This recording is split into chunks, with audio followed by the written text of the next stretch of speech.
VD. Satheesan ചെന്നിത്തലയുമായി ബന്ധപ്പെട്ട കോൺഗ്രസിലെ ഒന്നാമനാര് എന്ന പോരുമായി ബന്ധപ്പെടുന്നതാണ്. വി.ഡി. സതീശനെ ഒഴിവാക്കി ചെന്നിത്തലയ്ക്ക് NSSും SNDPയും പച്ചക്കൊടി കാട്ടിയ വിഷയത്തിൻ്റെ പശ്ചാത്തലത്തിലാണ് ആ വിഷയം നാം എടുക്കുന്നത്. കേരളത്തിലെ പാർട്ടിയിൽ ഒന്നാമനാരെന്ന തർക്കത്തിന് വഴിവെച്ച് മന്നം ജയന്തി ആഘോഷത്തിലേക്ക് ചെന്നിത്തലയെ ക്ഷണിച്ച വിവാദം ചർച്ചയാവുകയാണ്. ചെന്നിത്തലയെ പിന്തുണച്ച് വെള്ളാപ്പള്ളി നടേശൻ രംഗത്തെത്തിയതും സതീശന് തിരിച്ചടിയായി. സംഭവത്തിൽ ഏറ്റുമുട്ടലിന് തയ്യാറാകാതെ വിവാദങ്ങൾ അവസാനിപ്പിക്കാനാണ് വി.ഡി. സതീശൻ്റെ പുതിയ തന്ത്രം. രമേശ് ചെന്നിത്തലയെ NSS പരിപാടിയിലേക്ക് ക്ഷണിച്ചത് നല്ല കാര്യമെന്നായിരുന്നു വി.ഡി. സതീശൻ്റെ പ്രതികരണം. മാത്രമല്ല, തന്നെയും ഇത്തരത്തിൽ സമുദായ പരിപാടികളിലേക്ക് ക്ഷണിച്ചിട്ടുണ്ട് എന്നും സതീശൻ ആശ്വാസം പറയുന്നുണ്ട്. ആ റിപ്പോർട്ട് കാണാം ആദ്യം. പാർട്ടി പുനഃസംഘടനയിൽ സതീശനെതിരെ വലിയ എതിർപ്പ് ഉയർന്നു നിൽക്കുന്ന ഘട്ടത്തിലാണ് NSS മന്നം ജയന്തി ആഘോഷത്തിൽ മുഖ്യപ്രഭാഷകന്റെ റോളിലേക്ക് ചെന്നിത്തല വരുന്നത്. കേരളത്തിലെ പാർട്ടിയിൽ ഒന്നാമനാരെന്ന തർക്കത്തിന് ഇത് വഴിവെച്ചു. കൂടാതെ വെള്ളാപ്പള്ളി നടേശനും ചെന്നിത്തലയ്ക്ക് പിന്തുണയുമായി എത്തി. രമേശന് മാന്യനാണ്, നല്ലവനാണ്, വിശാല മനസ്ഥിതിയുള്ളവരാണ്, മനുഷ്യരോട് കുറേ കൂടെ എല്ലാം സൗഹൃദമായി പെരുമാറുന്ന ഒരാളാണ്. പ്രതിപക്ഷ നേതാവിനെ കൂട്ട് ഇടാപാടാ പറഞ്ഞ് ആളുകളെ വിലയ്ക്ക് മേടിക്കുന്ന രൂപത്തിലുള്ള വാക്കുകൾ പ്രയോഗിക്കുന്ന ആളല്ല. സാമുദായിക നേതാക്കളുടെ പിന്തുണ ചെന്നിത്തലയിലേക്ക് എത്തുന്നതിൽ സതീശന് അസ്വസ്ഥതയുണ്ട്. അതിനാൽ വിവാദത്തെ മയപ്പെടുത്താനാണ് സതീശന്റെ നീക്കം. തൽക്കാലം ഏറ്റുമുട്ടലിന് ഇല്ലാതെ ആരെയും പ്രകോപിപ്പിക്കാതെയുള്ള സതീശന്റെ മറുപടി തന്നെ ഇതിന് തെളിവാണ്. ഇപ്പം ഞാൻ ചോദിക്കട്ടെ, NSS രമേശ് ചെന്നിത്തലയെ വിളിച്ചു, നല്ല കാര്യമല്ലേ? കഴിഞ്ഞ വർഷം ശശി തരൂരിനെ വിളിച്ചു, ഇതിനു മുമ്പ് ശ്രീ K. മുരളീധരനെ വിളിച്ചിട്ടുണ്ട്, ശ്രീ ഉമ്മൻചാണ്ടിയെ വിളിച്ചിട്ടുണ്ട്. ഒരു പ്രധാനപ്പെട്ട പരിപാടിയിൽ ഏത് മതവിഭാഗമാണെങ്കിലും ഏത് സംഘടനകളാണെങ്കിലും ഒരു പ്രധാനപ്പെട്ട പരിപാടി നടത്തുമ്പോൾ അവിടെ ഒരു കോൺഗ്രസ് നേതാവിൻ്റെ സാന്നിധ്യം ഉണ്ടാകുക എന്ന് പറഞ്ഞാൽ ഞങ്ങൾക്കെല്ലാം അതിനകത്ത് സന്തോഷം.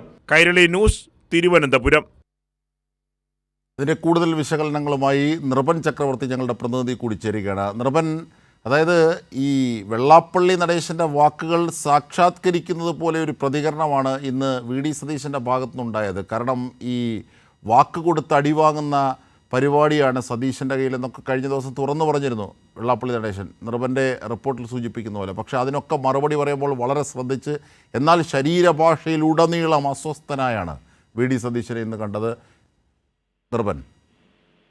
ജിംഷാദ്, കേരളത്തിലെ കോൺഗ്രസിന്റെ പുനഃസംഘടനയിൽ ഒരു വിഭാഗം നേതാക്കൾ, അതായത് മുതിർന്ന നേതാക്കളായിട്ടുള്ള AK ആന്റണി, മുൻ KPCC അധ്യക്ഷൻ, ഒപ്പം തന്നെ K. മുരളീധരൻ, ഒപ്പമാണ് രമേശ് ചെന്നിത്തല അടക്കമുള്ള ഒരു ചേരി ശക്തമായി വി.ഡി. സതീശനെതിരെ രംഗത്ത് വരുന്ന ഒരു സാഹചര്യം കേരളത്തിലെ കോൺഗ്രസ് ഉണ്ട്. ഇക്കാര്യത്തിൽ പുനഃസംഘടനയുമായി ബന്ധപ്പെട്ട് വി.ഡി. സതീശൻ ഒറ്റപ്പെട്ട് നിൽക്കുന്ന ഘട്ടത്തിലാണ് സാമുദായിക നേതാക്കളുടെ പിന്തുണയിലേക്ക് രമേശ് ചെന്നിത്തല ഉയരുന്നു എന്ന ഒരു ഘട്ടം കൂടി വരുന്നത്. അതിൽ ഏറ്റവും പ്രധാനപ്പെട്ട കാര്യം, കഴിഞ്ഞ 10 വർഷക്കാലമായി ഈ രമേശ് ചെന്നിത്തല എന്ന് പറയുന്ന കോൺഗ്രസിന്റെ നേതാവുമായി ഏറെക്കുറെ അകന്നു കഴിഞ്ഞിരുന്ന, പല കാര്യങ്ങളിലും അഭിപ്രായ വ്യത്യാസങ്ങളൊക്കെ ഉണ്ടായിരുന്ന NSS എന്ന സംഘടന ഔദ്യോഗികമായി ഈ ഒരു ഘട്ടത്തിൽ തന്നെ മന്നം ജയന്തി ആഘോഷത്തിൽ രമേശ് ചെന്നിത്തലയെ ക്ഷണിക്കുന്നു എന്നതാണ്.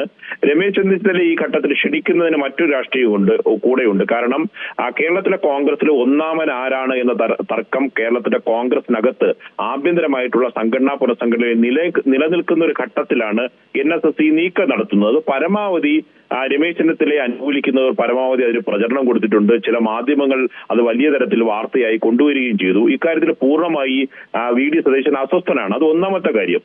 രണ്ടാമത്തെ കാര്യം, ഇതേ ഘട്ടത്തിൽ തന്നെ അടുത്തൊരു പ്രധാനപ്പെട്ട പ്രബല സമുദായമായ SNDPയുടെ ജനറൽ സെക്രട്ടറി ആയിട്ടുള്ള വെള്ളാപ്പള്ളി നടേശൻ വി.ഡി. സതീശനെ പൂർണ്ണമായി തള്ളിപ്പറഞ്ഞു എന്ന് മാത്രമല്ല, കേരളത്തിൽ മുഖ്യമന്ത്രിയാകാൻ അടുത്ത് കോൺഗ്രസിന് യോഗ്യനായിട്ടുള്ള ഏറ്റവും പ്രധാനപ്പെട്ട നേതാവ് എന്ന് പറയുന്നത് രമേശ് ചെന്നിത്തലയാണ്. അദ്ദേഹം മാന്യനാണ്. ഒപ്പം തന്നെ വല്ലതും മറ്റ് നേതാക്കളെയും എതിരാളികളെ കുറിച്ച് മോശമായ പരാമർശം നടത്തുന്നത് നിലവിലെ പ്രതിപക്ഷ നേതാവ് വി.ഡി. സതീശനെ പോലെ അല്ല എന്ന തരത്തിൽ വളരെ കടത്തി വലിയ തരത്തിലുള്ള വിമർശനവും കൂടി അദ്ദേഹം മുന്നോട്ട് വെച്ചു. ഈ രണ്ട് സമുദായങ്ങളുടെയും നേതാക്കളിൽ സ്വീകാര്യനായ നേതാവ് രമേശ് ചെന്നിത്തല ആണ് എന്ന കാര്യത്തിൽ തെളിഞ്ഞു വരുന്നു.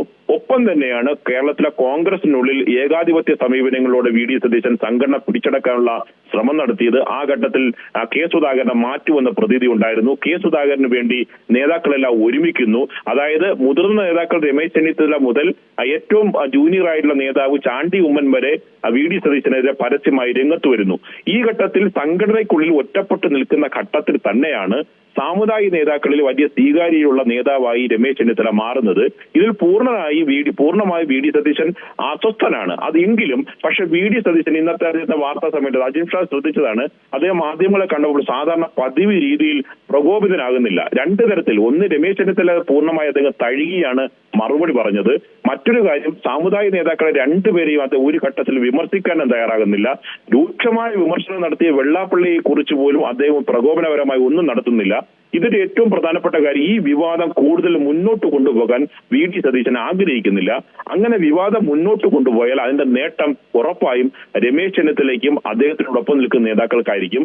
അതിന്റെ തിരിച്ചടി VD സതീശനായിരിക്കും. അങ്ങനെ ഒരു പ്രകോപനമില്ലാതെ ഈ വിഷയം അവസാനിപ്പിക്കാനുള്ള ശ്രമമാണ് ഇന്ന് VD സതീശന്റെ പ്രതികരണത്തിൽ നിന്ന് വായിച്ചെടുക്കാൻ. അദ്ദേഹം ഒഴിഞ്ഞു മാറാതെ ഇതിൽ പ്രതികരണം നടത്തിയത് ബോധപൂർവം തന്നെയാണ്.